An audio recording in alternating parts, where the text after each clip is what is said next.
بسم اللہ الرحمن الرحیم۔ سامعین، میں آج آپ کے سامنے ایک ایسے شخص کا تذکرہ کرنے جا رہا ہوں جو بظاہر ایک عابد، زاہد، عبادت گزار شخص تھا۔ یہ تقریباً 80 یا 82 ہجری خلیفہ عبد الملک کا زمانہ ہے۔ دمشق کی جامع مسجد میں ایک شخص بہت زور و شور سے عبادت کرتا تھا۔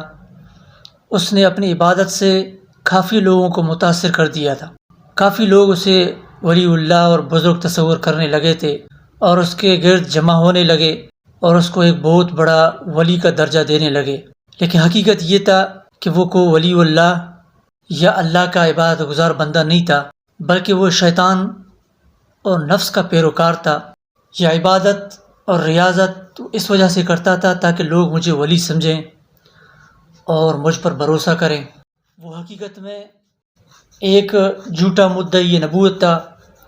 وہ اپنے دعوی نبوت کو ہر شخص پر ظاہر نہیں کرتا تھا، بلکہ جو شخص ان کے خاص مریدین میں شامل ہوتا تھا، جس پر اسے اعتماد ہوتا، تو پھر وہ اس کو اپنے اس دعوے سے آگاہ کر دیتا کہ میں ایک نبی ہوں، لہٰذا مجھ پر ایمان لائیں۔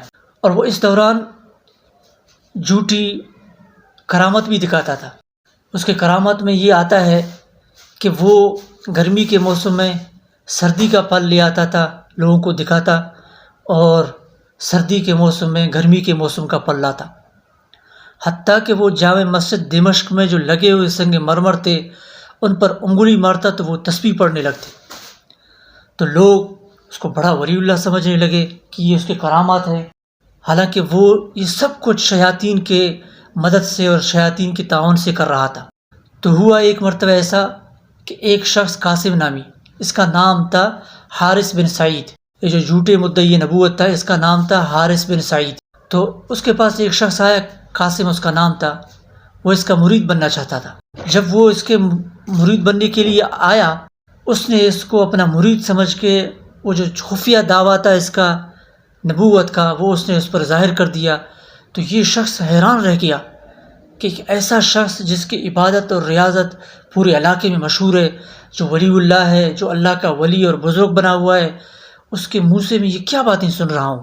تو لہٰذا اس کو بہت تعجب ہوا، لیکن اس نے اس کو بہت بڑا فتنہ سمجھا۔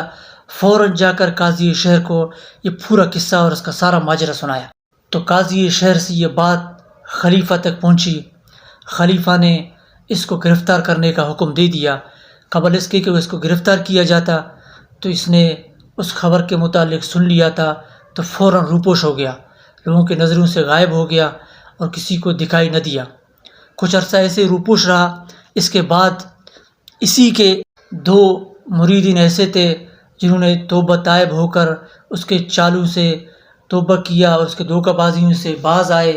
تو انہوں نے آ کر خلیفہ کے سامنے یہ گواہی دی کہ یہ جو شخص تھا جو جھوٹا مدعی نبوت کا دعویٰ کیا تھا، اس نے یہ دجال اور کذاب اس وقت فلسطین اور بیت المقدس میں اپنے ایک مرید اور اپنے ایک معتقد کے حویلی میں ٹھہرے ہوئے ہیں۔ تو لہٰذا جیسے خلیفہ کو اس کا علم ہوا، تو خلیفہ نے خصوصی دستہ فوج کا لے کر فوراً القدس بیت المقدس روانہ ہو گیا۔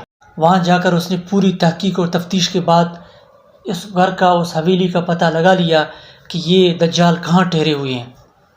جب انہیں یقین ہو گیا کہ وہ یہاں پر ہے، تو اس نے ایک رات کارروائی کا پروگرام بنایا، اپنے تمام سپاہیوں کو لے کر ان کے ہاتھ میں شمع دیے اور ان کو کہا، ایک ایک جگہ پہ ان کو کھڑا کیا، پوزیشنیں سنبھالی انہوں نے، اور اس نے ایک اپنے خاص جاسوس کو اسی حویلی کی طرف روانہ کیا کہ آپ جا کر وہاں معلوم کریں آیا اس وقت وہ کذاب حویلی کے اندر موجود ہیں یا نہیں ہے۔ تو وہ جو جاسوس تھا، وہ جعلی مرید بنا ہوا تھا، اس نے جا کر دروازے کے پاس دربان سے کہا، مجھے اندر جانے کی اجازت دیجیے تاکہ میں اللہ کے نبی سے ملاقات کر سکوں۔ وہ جو دربان تھا اس نے آگے سے کہا کہ اللہ کا نبی اس وقت آرام فرما رہے ہیں۔ تو اس جعلی مرید جو خلیفہ کا جاسوس تھا، اس کو یقین ہو گیا کہ وہ ملعون اور وہ دجال اس وقت اسی حویلی میں موجود ہیں۔ اس نے فوراً اشارے کے ذریعے خلیفہ کو اطلاع دی کہ وہ ملعون یہیں پر موجود ہے۔ تو خلیفہ نے پہلے طے شدہ منصوبے کے تحت تمام سپاہیوں کو اشارہ کیا، انہوں نے تمام شمعیں روشن کیے، پورا علاقہ روشن ہو گیا۔ پھر سپاہیوں نے گھر کو گھیرے میں پہلے سے لے لیا تھا، چند سپاہیوں نے دیوار پھلانگ کے اندر چلے گئے۔ اندر جانے کے بعد دیکھا یہاں تو یہ نظر نہیں آ رہے ہیں، یہ دجال اور کذاب غائب ہو چکے ہیں۔ تو وہیں اس اندر ایک مرید تھا، اس نے کہا کہ اللہ کے نبی عیسیٰ علیہ السلام کی طرح آسمانوں پہ اٹھا لیے گئے ہیں۔ یعنی جس طرح عیسیٰ علیہ السلام کے خلاف یہودیوں نے سازش کی، اس گھر پر جب حملہ کیا جس گھر کے اندر عیسیٰ علیہ السلام تھے، تو اللہ تعالیٰ نے فرشتوں کے ذریعے عیسیٰ علیہ السلام کو آسمان کی طرف اٹھا لیا۔ تو اس خبیث کے متعلق بھی اس کے مریدین یہی کہہ رہے تھے کہ اس کو بھی اسی طریقے سے آسمانوں پہ اٹھا لیا گیا، لیکن جو آنے والے سپاہی تھے ان کو پتہ تھا یہ کوئی نبی نہیں ہے، بلکہ یہ دجال اور کذاب دھوکہ دینے والے شخص ہیں، مکار ہیں۔ یہ اپنے دجل اور مکر اور فریب کی وجہ سے جس طرح اس نے لوگوں کو دھوکہ دیا ہے، اسی طرح ہمیں بھی دھوکہ دینے کی کوشش کر رہے ہیں، اسی گھر میں کہیں پر چھپے ہوئے ہیں۔ تو انہوں نے اس کو زیادہ تلاش کرنے کے بعد ایک سرنگ ان کو نظر آئی، اس سرنگ کے اندر داخل ہوئے تو وہ دجال اندر ایسے چھپا ہوا بیٹھا تھا۔ تو انہوں نے اس کو پکڑ کے وہاں سے باہر نکالنے کے بعد خلیفہ کے پاس اس کو لے گئے۔ تو خلیفہ نے اس کو علماء کے حوالے کیا کہ اس کو 3 دن تک قرآن اور اسلام کی دعوت دی جائے تاکہ یہ اسلام کی طرف دوبارہ آ جائے۔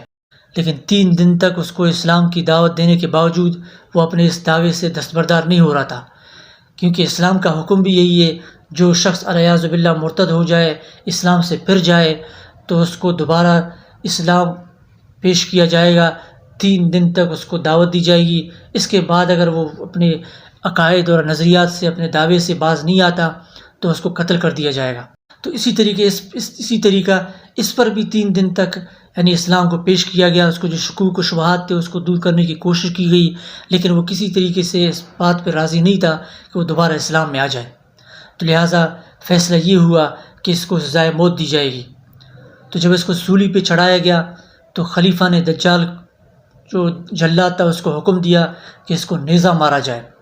جب اس جلاد نے اس کو جب نیزہ مارا تو وہ جو لوہے کا جو نیزہ تھا اس دجال کے جسم پہ ایسے لگا جیسے کہ کوئی لوہے پر یا پتھر پر نیزہ مار رہا ہے۔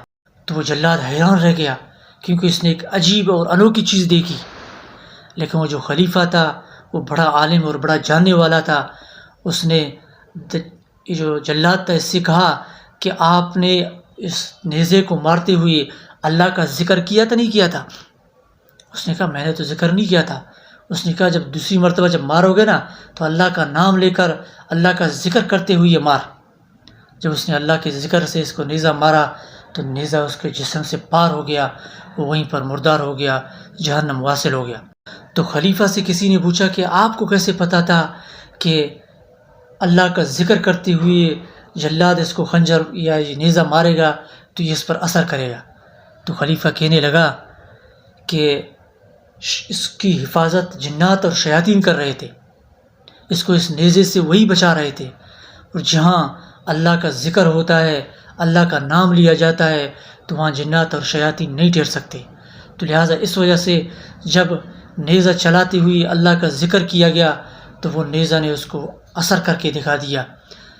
تو دجال اور کذاب اپنے انجام کو پہنچ گیا۔